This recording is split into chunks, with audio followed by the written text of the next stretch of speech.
Hello friends, welcome in educational channel by Ritashu. आज हम read करने वाले हैं short and obviously written in very smart way paragraph and the title is my neighbours. Yes, my neighbours, मेरे पड़ोसी। इस पर हम short and smart paragraph read करने वाले हैं। ऑब्वियसली जैसा कि आप सब देख सकते हैं ये इंग्लिश में है, बट मैं इसको हिंदी में भी एक्सप्लेन करूँगी सो दैट सबको अच्छे से समझ में आ जाए। Right, without wasting much time, let's start.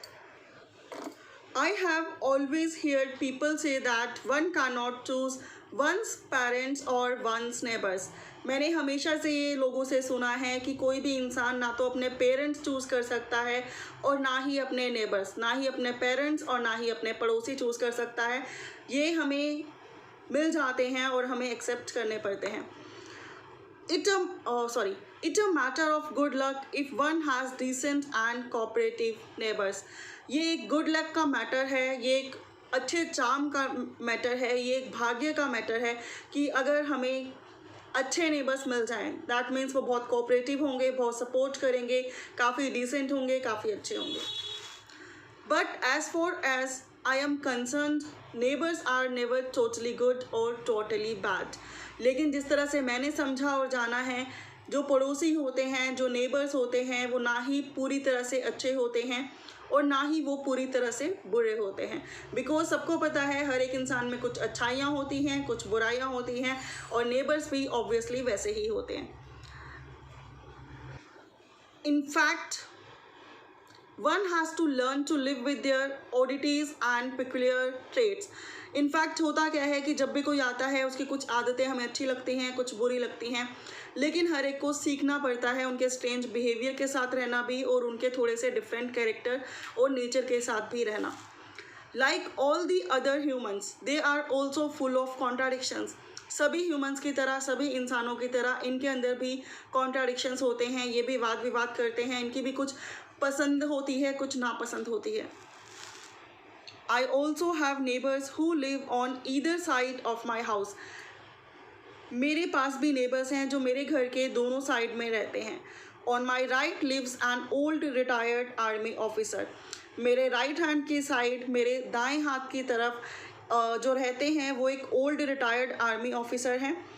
Who once held a very high ranking position in the army. जिनकी कभी आर्मी में बहुत अच्छी रैंक थी, काफ़ी अच्छी पोजीशन थी।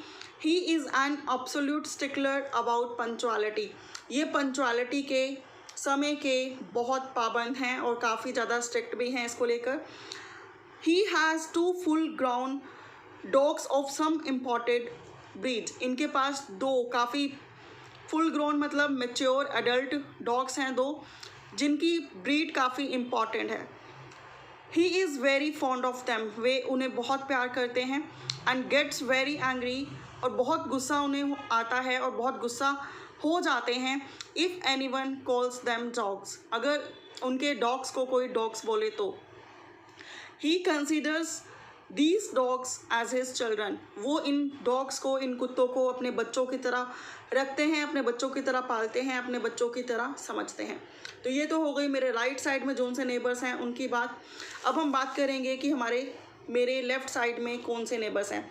फ्रेंड्स, अगर आपको इस तरह की वीडियोस पसंद हो तो लाइक शेयर कमेंट ज़रूर करें, और मेरे चैनल को अभी तक सब्सक्राइब नहीं करा तो सब्सक्राइब करें। और अगर आपको कुछ फ़ायदा मिलता है, कुछ नॉलेज मिलती है, तो आप लोग थैंक्स के बटन को क्लिक करके कुछ डोनेशंस भी सेंड कर सकते हैं, जैसा आपका मन करे। On my left lives a joint family. और मेरे लेफ्ट में, मेरे बाएं हाथ की तरफ एक जॉइंट फैमिली रहती है। They comprise of grandparents, grandchildren and their parents. तो यहाँ पर रहते हैं ग्रैंड पेरेंट्स, ग्रैंड चिल्ड्रन और उनके parents. In all there are 6 people living in a 2 bedroom house. तो देखा जाए तो 2 बेडरूम के हाउस में 6 लोग रहते हैं। They have a lot of visitors. तो 2 बेडरूम के फ्लैट में 6 लोग हैं और 6 लोग काफ़ी ज़्यादा हैं, और ऑब्वियस है जब इतने लोग रहेंगे तो कोई ना कोई उन्हें मिलने आता जाता रहेगा, तो उनके घर पर बहुत सारे विजिटर्स आते जाते रहते हैं। And there are times when their parties go on till early hours of the morning. और अक्सर उनकी जो पार्टियाँ होती हैं अर्ली मॉर्निंग तक चलती रहती हैं। The grandparents often organize big prayer ceremonies complete with loudspeakers and subsequent dinner.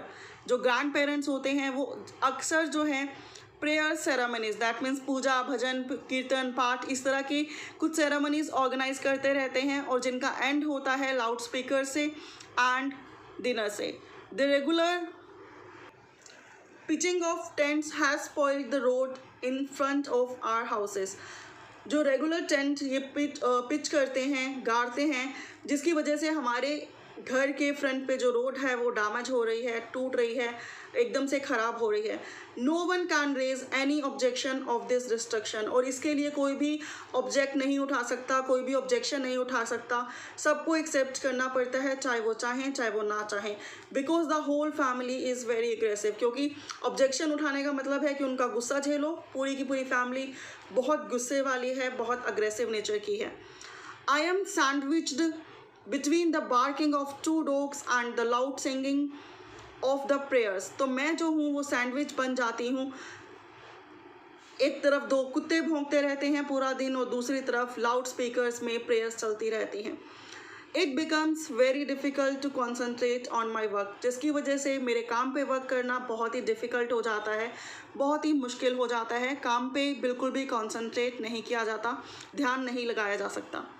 I have learn to live with their behaviour. मैंने उनके बिहेवियर के साथ, उनके नेचर के साथ, उनकी आदतों के साथ तो रहना सीख लिया है, but not with their dogs and loud speakers.